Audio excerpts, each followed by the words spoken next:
Pak Anet selaku Direktur LBH Permata juga Ketua 1 dari KPRI Budiarta, yaitu yang terhormat Pak Malikan, dan Bu Wahyu selaku karyawan dari Budiarta. Teman-teman sekalian, jadi pada kesempatan yang baik ini kami dari kuasa hukum yang mendampingi atau memberikan kepentingan hukum dari Pak Malikan selaku ketua atau atas nama KPRI Budiarta akan menyampaikan beberapa hal terkait dengan update terkini gitu ya dari KPRI Budiarta sendiri. Pertama,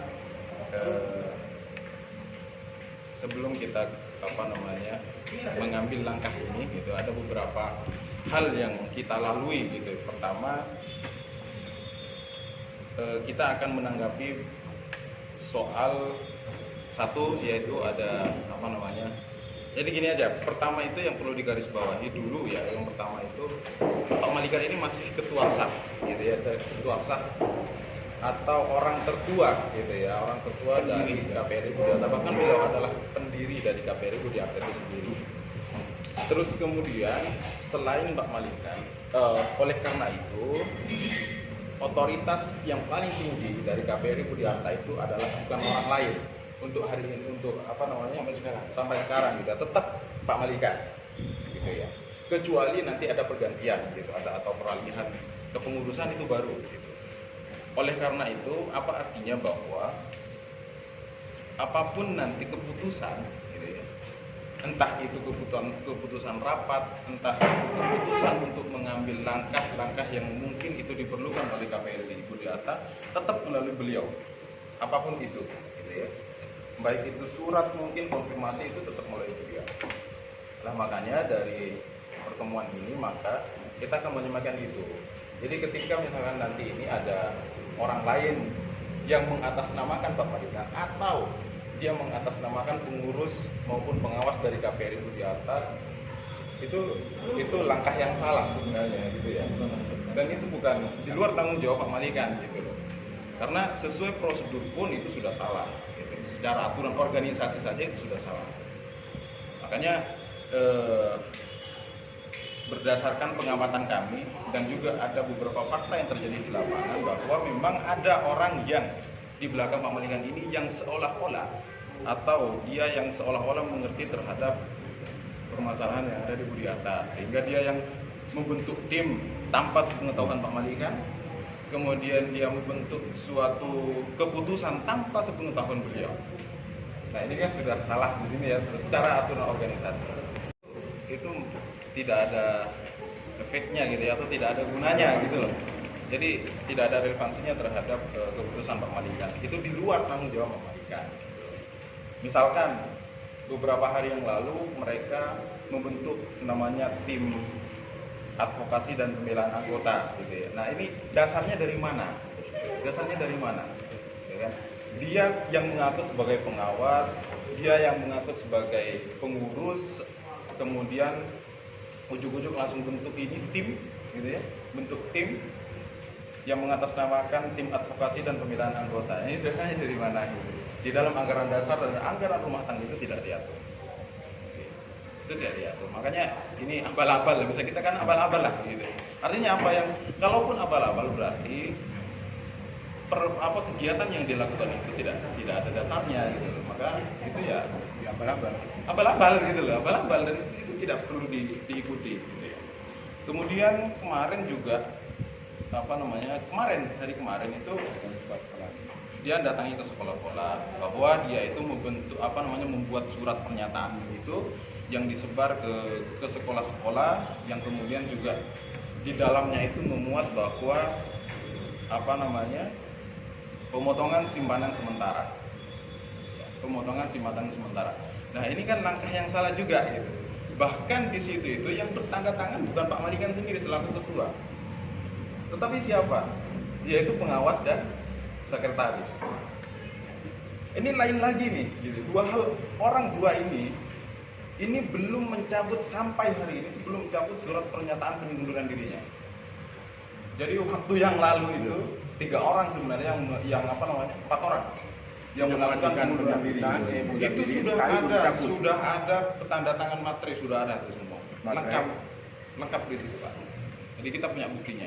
Sampai hari ini itu belum ada pencabutan dari surat pengunduran diri itu tadi. Nah, sekarang dia tiba-tiba membentuk suatu tim gitu kan yang mengatasnamakan KPRI Budiarta. Kemudian dia juga membuat selebaran pernyataan juga atau himbauan gitu kepada sekolah-sekolah untuk melakukan pemotongan simpanan sementara. Nah, ini orang nggak ngerti sebenarnya gitu. Nggak ngerti. Makanya dari sinilah kemudian perbuatan yang mereka lakukan itu tetap tidak ada gunanya gitu kan. Tidak ada gunanya, tidak ada efeknya. Nah, kemudian ini juga perlu nanti mungkin dikembangkan oleh teman-teman media ya, bahwa mereka direktur gitu ya, seolah-olah mau mengkoditas sebenarnya. Nah, itu garis besarnya di situ. Jadi kelihatan sudah sebenarnya begitu ya. Karena tidak melibatkan Pak Malikan sama sekali gitu loh. Dia berangkat sendiri, memutuskan aturan sendiri, mengeksekusi sendiri ya. Itu kan tidak etis lah secara kekeluargaan. Kalau kita kan jelas asasnya itu asas kekeluargaan gitu loh. Pak Malikan ini sebagai orang tertua, bahkan pendirinya sekalipun itu ya mbok ya diajak gitu ya. Terus kemudian ya dengan cara-cara yang harmonis, bukan sesuai dengan asasnya. Iya, bukan kelompok gitu loh, bukan kelompok atau bukan ya Pak Malikan sendiri, mereka berlima, berenam itu datang gitu kan ya, itu nggak etis gitu loh. Nah, kemudian juga kita ini juga bukan diam-diam ya, kita ini juga selaku pengusaha hukum juga sering koordinasi bagaimana terhadap permasalahan ini cepat selesai. Maka kemarin itu kita sudah mengajukan audiensi kepada Dinas Pendidikan dan Dinas Koperasi, karena mau bagaimanapun KPRI ini adalah lembaga yang berada di bawah naungan 2 lembaga sendiri. Kita sudah ada surat audiensi, sudah kita kirim, bahkan kita sudah konfirmasi beberapa kali gitu. Tapi sampai hari ini itu tidak ada balasan, tidak ada tanggapan baik secara lisan maupun tulisan. Itu tidak ada. Kemudian mengapa kami adakan audiensi itu ya karena kita mengedepankan etika kekeluargaan tadi gitu. Jadi bukan maksud apa-apa sebenarnya kita mengajukan audiensi itu, tetapi memang kita untuk menyelesaikan masalah ini gitu. Kemudian ini yang terakhir mungkin ya, kepada salah satu pengurus atau pengawas lah gitu ya, yang mengatasnamakan atau dia membuat tim itu tadi. Dia kan sampai hari ini membawa berkas-berkas dari KPRI Budiarta. Bawa berkas, dan itu kami khawatir itu disalahgunakan, kami khawatir itu hilang dan lain sebagainya. Maka kemarin kita sudah ada etikat baik, minta ke rumahnya baik-baik gitu ya, minta mana berkasnya gitu kan, agar kami bawa ke Budiarta, bahwa kita juga ada kepentingan di situ, artinya kita mau eksekusi yang macam-macam itu. Nah, kemudian mengirimkan somasi yang pertama, somasi yang kedua kepada 2 orang. Nah, kalau misalnya ini juga tidak diindahkan, maka langkah terakhir kita adalah kita tetap ke ranah hukum. Secepatnya akan kita laporkan kedua orang ini. Gitu ya. Makanya oleh karena itu kami himbau atau kami ultimatum kepada mereka itu inisial contohnya. Yang inisial S sama inisial MH. Ya. Jadi itu. Stempelnya yang bawa R. Sama inisial R. Yang mana stempelnya R yang bawa. R itu di bawah sampelnya, kan kamu punya hak dia. Jadi saya ulang lagi ya Mas ya. Jadi poin-poinnya itu, pertama, kami sebagai kuasa hukumnya ingin menyelamatkan koperasi KPRI. Yang kedua, ada pihak-pihak yang seberangan itu yang menyalahi aturan secara organisasi. Yang ketiga, dia membawa data-data daripada koperasi yang dimana itu ada pasal-pasalnya, yang pasal KUHP yang ada menyertai yang nanti mengakibat akibat hukum. Yang keempatnya, kami mohon dini kepada koperasi, ketua koperasi Mojokerto yang membawa koperasi seluruh Mojokerto, dan dinas pendidikan yang dimana medianya untuk anggota itu ada guru-guru, untuk untuk bisa menerima kami audensi. Karena ini ada indikasi apa ini dari koperasi ini kok tidak fair, yang dari pihak seberangan yang belum tentu kebenarannya diterima dan kami nggak diterima. Padahal kami ini tidak untuk semata-mata menyelamatkan daripada Pak Malikan, tapi menyelamatkan daripada koperasi yang dimana menaungi dari berapa orang, berapa ratus, berapa ribu dari anggota itu. Jadi itu yang untuk rekan-rekan dari wartawan. Jadi tolong kami juga kepanjangan tangan kami ingin menyelesaikan yang terbaik untuk koperasi.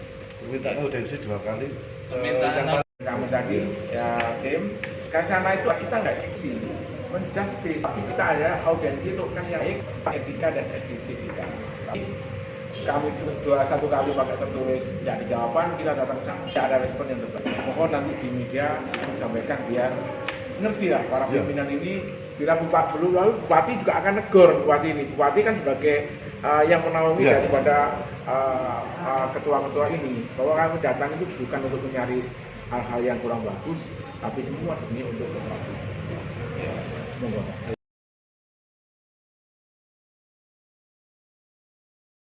Dikeroyok oleh orang-orang tertentu gitu, biar tidak menimbulkan itu bahwa ke dinas koperasi ini, ayolah dia sebagai sebagai pembina atau sebagai orang tua dari KPRI Budi Hartono itu memberikan jalan terbaik. Artinya apa? Jangan tinggal diam gitu. Jangan seolah-olah diadu gitu, dan itu tidak ada respon dari mereka gitu. Malah nggak tengah-tengah, malah nggak gitu kan aneh gitu.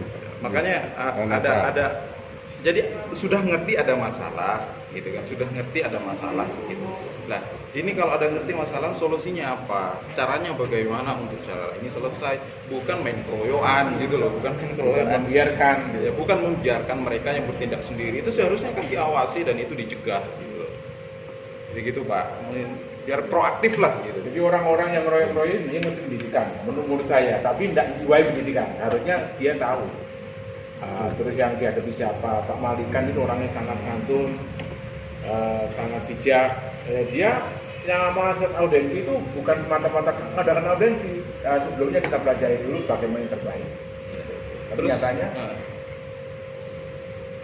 Terus satu lagi, ini ya perlu dimunculkan juga nanti mengenai audit ya. Jadi memang ini yang kita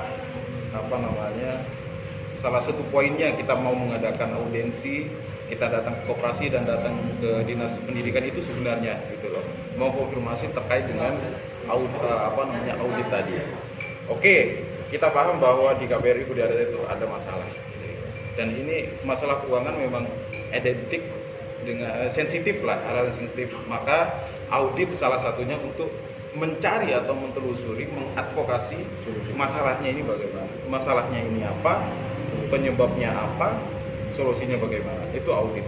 Maka ini juga kami himbau kepada dinas pendidikan dan juga dinas koperasi, ini harus terbuka lah mengenai ini gitu. Jangan sampai audit ini dari pihak sana, dari pihak sini, atau orang ini orang itu gitu ya. Kita nggak mau itu. Makanya harus terbuka, harus transparan, dan juga memang benar-benar audit independen gitu ya. Internalnya itu dari auditnya ini dari mereka gitu, atau dari kubu mereka. Kami tidak mau. Makanya itu harus benar-benar independen gitu, Pak. Itu yang paling kita tegakkan. Kalau bisa ya secepatnya lah ini audit Pak ya. Mas Ikan ini biar istirahat. Jadi gini Mas, tolong sampaikan di media ini nanti. Kalau bisa mainnya ketua koperasi atau nggak bisa, tolong yang bupati biar nanti teguran. Kalau memang nggak bisa, saya nggak nyalakan kami akan naik ke industri yang lebih tinggi lagi. Bila gitu. Karena apa? Kelihatannya dari koperasi dan dinas pendidikannya ada intervensi. Bukan dari atasnya, tapi dari orang-orang tadi itu. Orang-orang yang di organisasi. Dan ingat, asas koperasi itu bagaimana? Keluargaan, gotong royong itu menunjukkan bahwa kita harus ada namanya rapat dulu, membahas dulu, bukan langsung mengumbar isu fitnah itu. Jadi gitu ya. Dan sama yang dari semua yang ada di Musbroto dan dari sekolah-sekolah, jangan percaya hal yang sifatnya itu tidak bertanggung jawab. Oke, itu dari saya itu. Mau mengkudeta. Tadi wakil ketua ini kan belum dapat SK, belum ada penetapan dia tuh jadi wakil ketua. Tapi karena punya ambisi pribadi, akhirnya dia mengaku itu. Dan orang ini yang mengambil stempel di Polres, di Polres mana, di kantor yang di, karena apa? Stempel yang punya hak bahwa adalah ketua. Jadi itu yang ke ini, yang tiga dulu sebagai apa? Yang tiga itu Jadi gini, pengawas ya. Suwadi itu pengawas. Suwadi, nama Suwadi. S itu pengawas, satunya. Koiri pengawas. Koiri K pengawas, satunya. Misbahul Koiri. Misbahul Khairi itu pengawas, terus Sumarji sekretaris. Sekretaris. Jadi itu orang-orang itu yang. Jadi 4 orang yang mengundurkan diri, Mas. Udah mengundurkan diri, belum dicabut mengundurkan dirinya. Nah, sekarang mengambil alih yang enggak ada dasar. Kalau minta apa surat pengunduran diri, saya butuhkan diri. Asli kok itu. Ya, itu tuh dulu, kita makan dulu, lanjutkan lagi. Ayo. Mana media online harusnya, itu harusnya diaudit dulu. Disitulah kita tahu kemana uangnya. Jadi tidak langsung menjustis itu orang harus salah. Ya, dari guru SMK Jatirejo tadi setelah saya tak butuhkan bironya, tak itu kan dia akan terus akhirnya dia mengerti. Awal-awal ya marah-marah Pak, saya sampai dibisu-bisui sampai di itu. Langsung saya itu kan sendiri. Karena dapat informasi yang salah. Nah, terus akhirnya kan beliaunya kan mengatakan kalau selama ini yang ambil uang itu katanya Pak Malikan dengan saya. Padahal saya di sini sejak awal semua tahu kalau saya anaknya Pak Malikan. Semenjak sebelum Pak Malikan bukan ketua 1, beliaunya masih ketua 2. Meskipun waktu pilihan mesti nomor 1, beliaunya tidak pernah mau menjadi ketua 1 karena beliaunya adalah merangkap di PKPRI dan kota kabupaten. Nah, waktu itu yang menjadi ketua 1 adalah Bambang Sukresno. Nah, waktu Bambang Sukresno yang mengangkat saya jadi kasir dan menjadi spesimen itu adalah Bambang Sukresno, bukan Pak Malikan. Jadi waktu mengambil uang pada waktu ada Pak Bambang Kres, ya Pak Bambang Kres dengan saya. Begitu Bambang Kres keluar dari Koperasi Budi Arta, digantikan Pak Marji. Sebetulnya sama Pak Malikan, tapi saya sendiri sama Pak Malikan tidak mau karena anak dan bapak. Takutnya kayak gitu. Akhirnya yang menjadi spesimen adalah Pak Marji dengan saya.